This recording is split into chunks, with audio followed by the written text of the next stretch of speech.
سلام خدمت تمام بیننده های چنل فارماسیست، انشالله که جور صحتمند باشید. امروز میخواهم درباره سرماخوردگی یا زکام برای شما معلومات بدهم. تا پایین برنامه با ما همراه باشید و چنل ما را سابسکرایب کنید. زکام چیست؟ زکام میتواند شباهت زیادی به سرماخوردگی و عفونت‌های سینوسی داشته باشد. با این حال تفاوت‌های قابل توجه نیز دارد. این عارضه هنگام اتفاق می‌افتد که عفونت ویروسی علائم را در سر ایجاد می‌کند. عفونت‌های سینوسی علائم مشابه سرماخوردگی در سر دارند. عفونت‌های سینوسی بیشتر به دلیل عفونت‌های باکتریایی ایجاد می‌شوند. اگرچه گاهی اوقات عفونت سینوسی می‌تواند ناشی از ویروس باشد. علت زکام: انواع مختلف از ویروس‌ها می‌توانند باعث زکام شوند، مانند ویروس‌های بینی، پاراانفلوانزای انسانی. زکام با عطسه یا سرفه در فرد آلوده منتقل می شود و قطرات آلوده به ویروس را به هوا یا افراد اطراف خود پخش می کند. ویروس می تواند از طریق چشم، دهان یا بینی فرد وارد بدن شود. علائم و نشانه های زکام: علائم زکام در طی 3 روز پس از قرار گرفتن در معرض ویروس راینو یا ویروس ایجاد کننده زکام دیگر ظاهر می شوند. این علائم و نشانه ها در افراد متفاوت هستند و شامل موارد زیر می باشد: احساس ناخوشی یا احساس گلودرد، سرفه کردن، آبریزش بینی، گرفتگی بینی، عطسه کردن، بدن درد، سردرد، تب درجه پایین، خستگی. بیشتر افراد در طی 7 تا 10 روز از زکام بهبود می‌یابند، اما علائم ممکن است در بعضی موارد طولانی تر باشند. پیشگیری از زکام: واکسیناسیون در برابر زکام ممکن نیست، اما مراحل زیر ممکن است به کاهش خطر ابتلا به این عارضه کمک کند. از تماس با افراد آلوده خودداری کنید. برای کاهش خطر ابتلا به ویروس از هر کسی که دارای زکام می باشد فاصله خود را حفظ کنید. دستها را مرتباً بشویید. تمیز کردن کامل دستها با صابون و آب گرم باعث عدم انتقال ویروس می شود. ضد عفونی کننده دست الکلی نیز مؤثر است. از به اشتراک گذاشتن موارد خودداری کنید.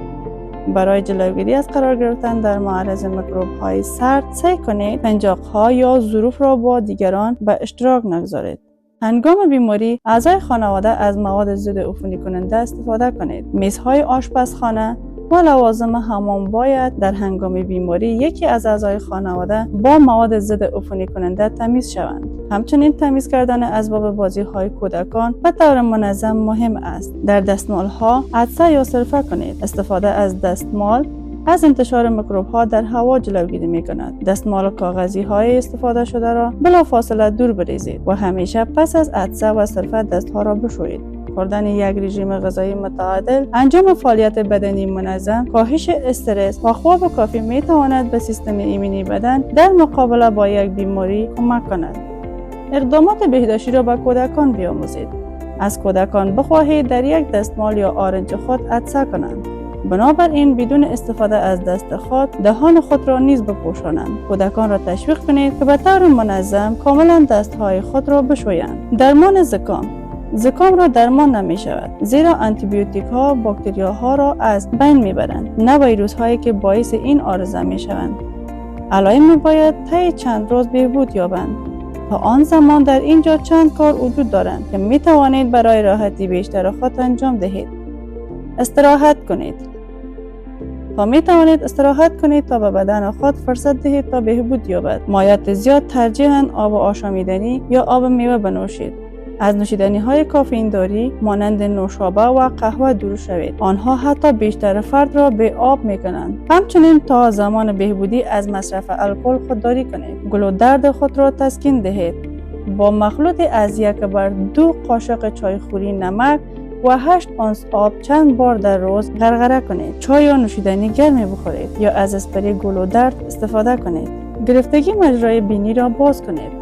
برخی از درمان‌های خانگی معمولاً برای زکام عبارتند از مایعات گرم مانند سوپ، آش، آب جوش و چای استفاده نمایید.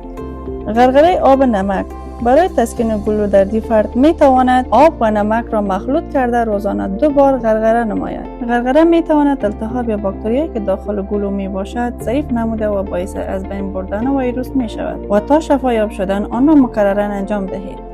من هم رسیدم به پایان برنامه. تشکر که با ما بودید. امید برنامه برایتان مفید تمام شده باشد. الله نگهدار.